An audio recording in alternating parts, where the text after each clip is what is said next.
Hey, it's Greg here with MaritimeGardening.com, and I'm out here picking some carrots for supper.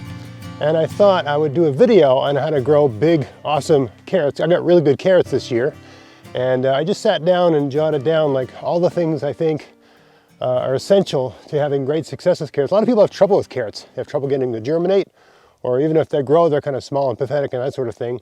It's really not that hard to get nice big carrots.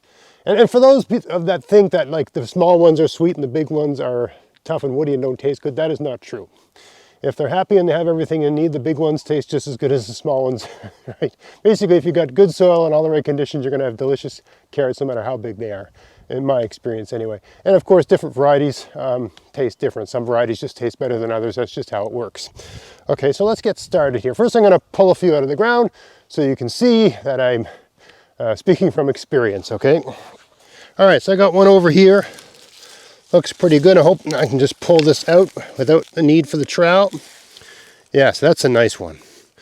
Let's see if I can find it. So that one's at least 2 inches at the crown, maybe a little bit bigger. All right, beautiful carrot. And at this size, I only really need 2 for a meal. There's a good one right there. What a monster. I don't know if it's got a good shape, but it's big at the top. No, that's a short stubby. Look, that's almost a 3-inch diameter. That's a huge one, right? Let's pull one more. We'll get over here. Yeah, that one looks all right. Okay. You got to pull them slow or they break. There we go. That's a nice one, right?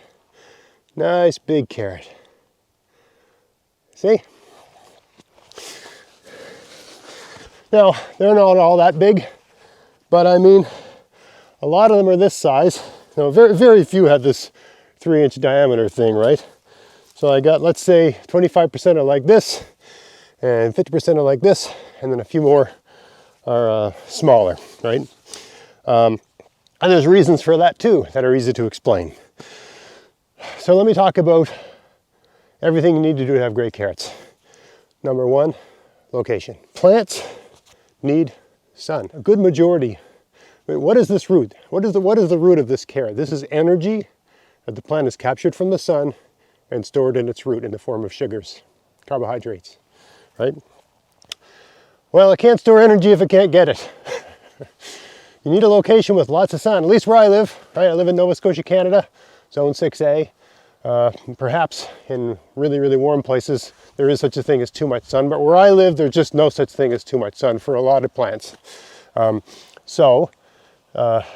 People tend to tuck the carrots away in the lousy part of their garden. And it is true, I mean, some plants just will not grow unless they have excellent sun. So if you have a spot that's gets sun only half of the day, you're going to be challenged to grow peppers and tomatoes in a place like that, and carrots will grow in a spot like that. But you'll get bigger carrots if you grow them in one of your best spots. This spot's right in the center of my garden. I got a big garden here, and it gets sun all day. If the sun's shining, it's shining on this bed, right? I mean, the sun rises in the east and sets in the west, and you know, during the colder months it rises in the southeast and sets in the southwest, and in the summer it rises in the northeast and sets in the sun moves around, but basically it has this, you know, it travels as it goes, you know, rises and sets. And some places in the garden might have shade at some point in the day. If you want to have really big carrots, you plant them in the place that's going to get sun all the time, because that is the energy source, right? That's what they're using to pull carbon out of the air, right? Right? They need the sun to do that. And they store all that and they transfer that to a form of energy, and they store that up in the roots, right? You want big roots, you need lots of sun. Number 2, soil. You need good soil. Now, you don't need magic soil. You don't need the greatest soil in the world. I think people go overboard when they're trying to understand healthy soil. You know, if you look at your lawn where the grass is growing, and there's some grass and there's some dandelions and clover, that's probably pretty good soil, right? I mean, what is good soil? It's a combination of sand, silt, clay, and organic matter in varying proportions, right? I think sand and they're not hard and fast rules. There's no perfect thing, and you're never going to find perfect soil unless you, I guess, manufacture it. But it's like 40 to 60% sand, 20 to 40% silt, 20 to 40% clay, and about 5% organic matter, right? That's the right balance in terms of soil structure, right? And the organic matter is what's providing all the different nutrients that the plants need. And the soil structure is what hangs on to that organic matter as it's being broken down by soil organisms. So you need good soil, but really, if you're not sure if your soil is good or not, think about the area, put about an inch of compost on it or manure or something like that, and that's probably going to be enough. If there's something lacking in your soil, it's probably lacking in organic matter, because as I explained, those proportions of sand, silt, clay, are relatively flexible, right? And the organic matter is the thing that's constantly breaking down and constantly running out, right? The sand, silt, and clay are always going to be there.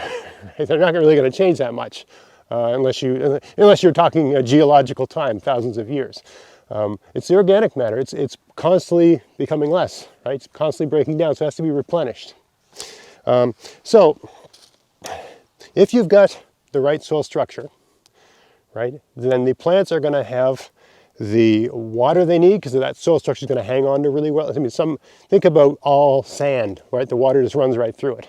Right? You've got that proper combination of sand, silt, clay, and organic matter. The water goes into the soil and it sort of sucks it up like a sponge, right? So if you've got the right soil structure, you're going to have the right amount of water the plants need, and you're going to have the nutrients the plants need, NPK, right?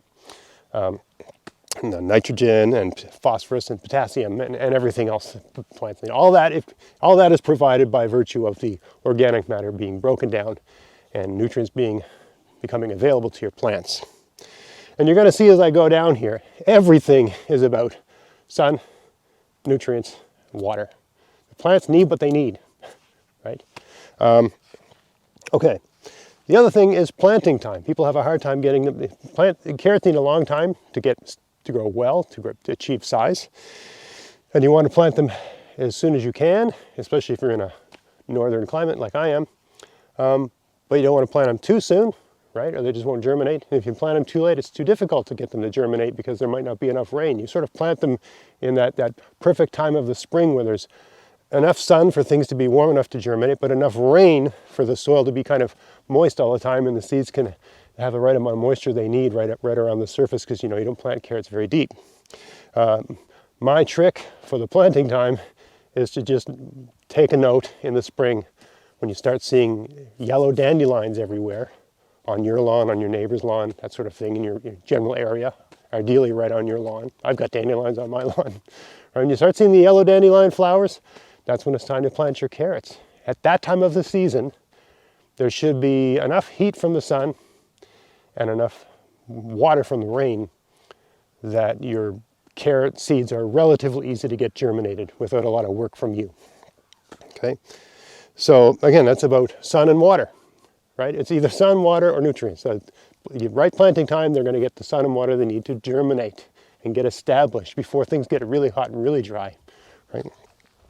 Okay, the next thing, mulch. Everything I do here involves some sort of organic mulch, and by mulching between the rows of your plants, you're going to ensure that the moisture levels in the soil are relatively constant because it prevents evaporation.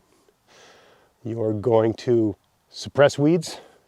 I'm not going to say mulched gardens are weed proof, but in general they have less weeds than other gardens that just have the soil exposed. It also depends on what kind of mulch you use. And they're going to have the right amount of nutrients, because when you have an organic mulch on your garden, the soil organisms, the worms and everything on down are constantly munching away at that where it's in contact with the soil, right? Turning it into smaller and smaller particles. That mulch is breaking down and it's becoming compost on the surface of your soil.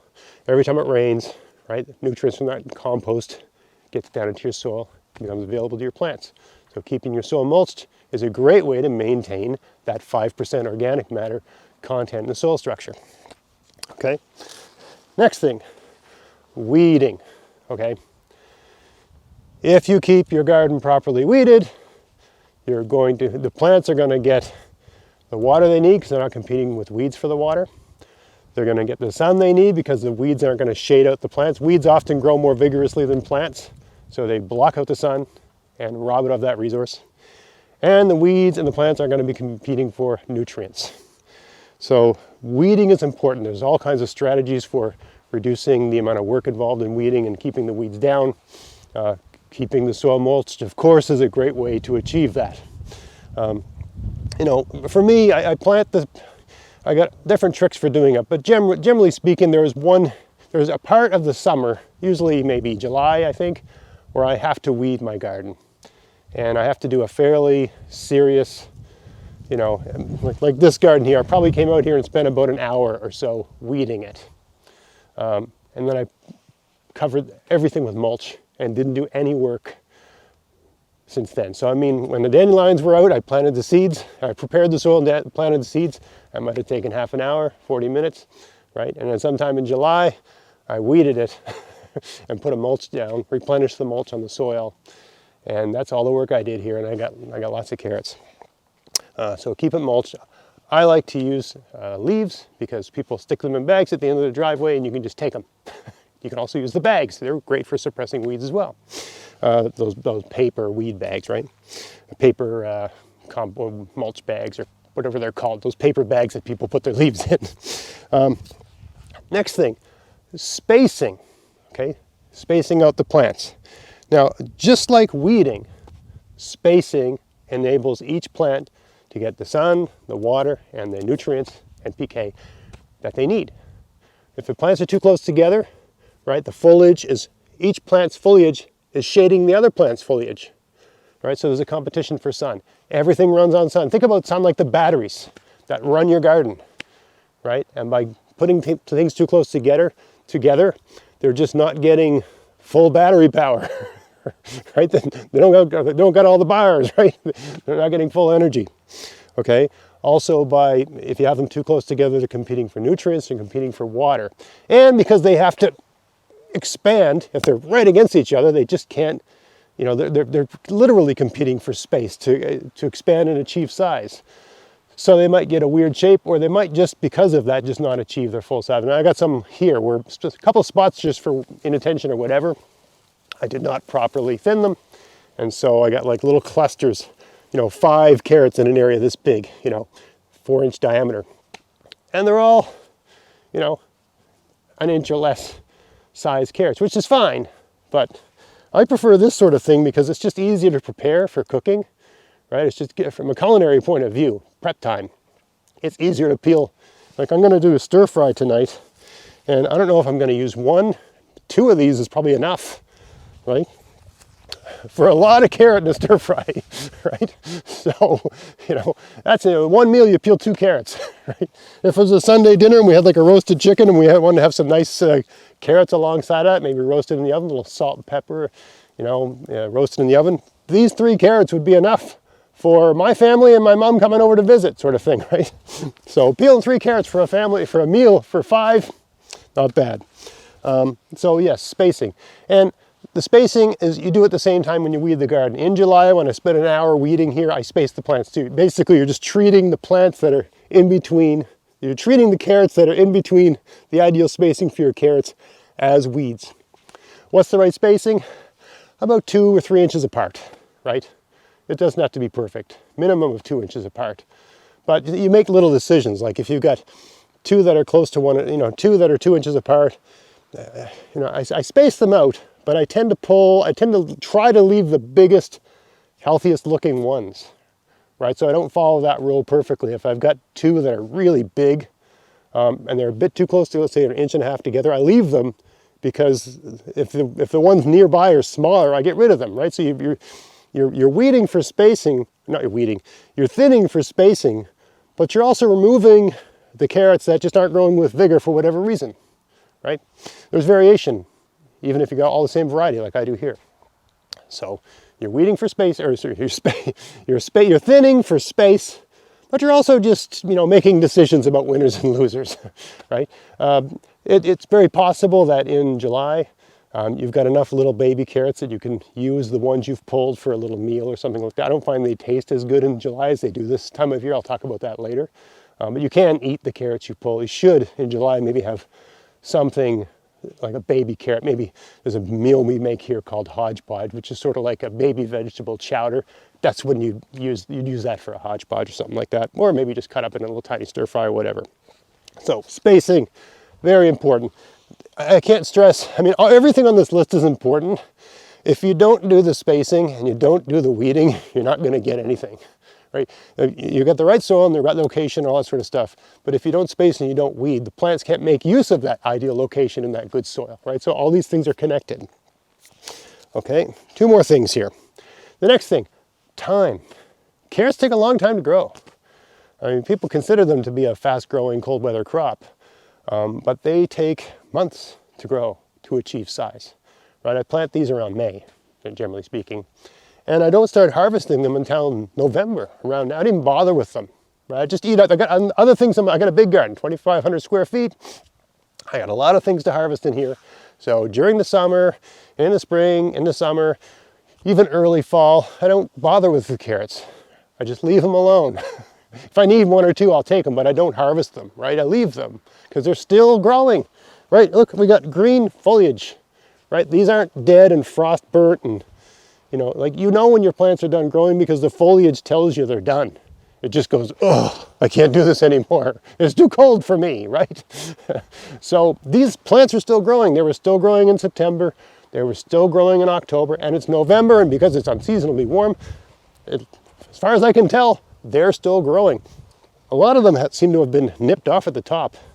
So it might be a rabbit getting in here. So something's enjoying them alongside me. But they're still growing.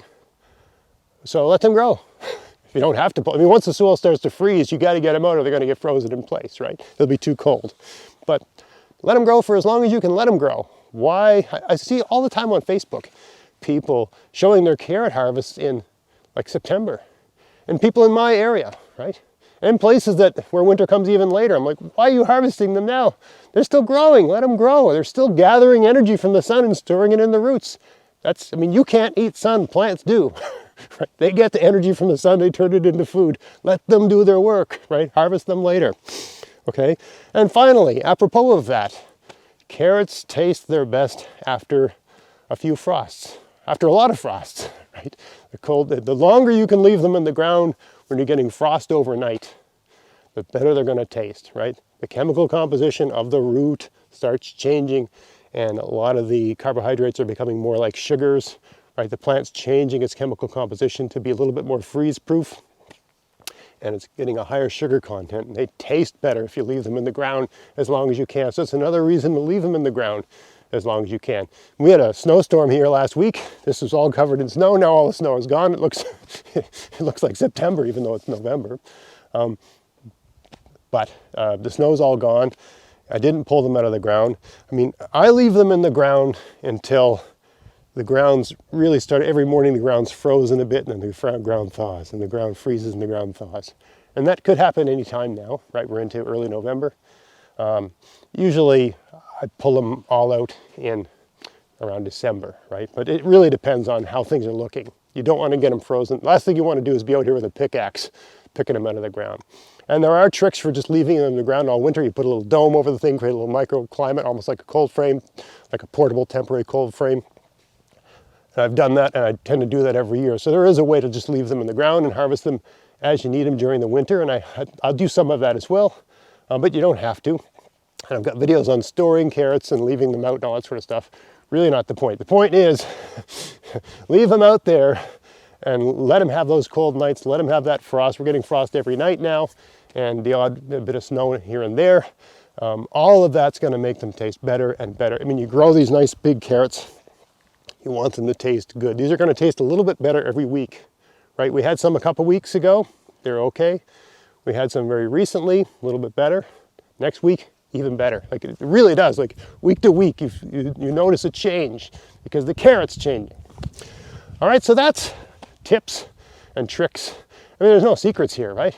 It's all about making sure the plant has the sun it needs, the water it needs, and the nutrients it needs, and the time it needs and the condition it needs to be the best carrot it can be.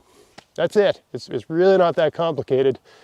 Give it a good spot, right? And by the way, other than when they were little tiny seedlings in June, when it can be a bit dry and sometimes we have like the root systems aren't developed. In June, May, if we're not getting rain, I might maybe water them once a week or maybe even twice a week if they need it. But as soon as that mulch is on and as soon as they've got size, I don't water them at all. I have not watered these since July at all. I have not watered them, right? They just, I'm speaking to my climate here, peninsula jutting out into the Atlantic Ocean, we get rain. It's not England here, but we get a lot of rain, right? So not a lot of work, right? About an hour to prepare the soil and plant, about an hour to weed, thin, and mulch. That's it. That's not bad for a whole bunch of carrots. So, I hope you found that interesting. If you did, please like, share, subscribe. And until next time, get out there, get at it, have fun in your garden. Thanks for watching. Hey, if you want to help support everything I'm doing here, go to Veseys.com to buy whatever you need for your garden this year. And use my coupon code GAVS23 to get free shipping as long as there's a pack of seeds in the order and there's no oversized items in the order. Check out the description box of this video for details. You can buy everything you need from Veseys. They have seeds, fruit bushes and trees, soil amendments, pest solutions, tools, clothing, and lots of other stuff too. So yeah, if you want to help support everything I'm doing here and they sell something you need, buy it from them using my coupon code. And happy gardening.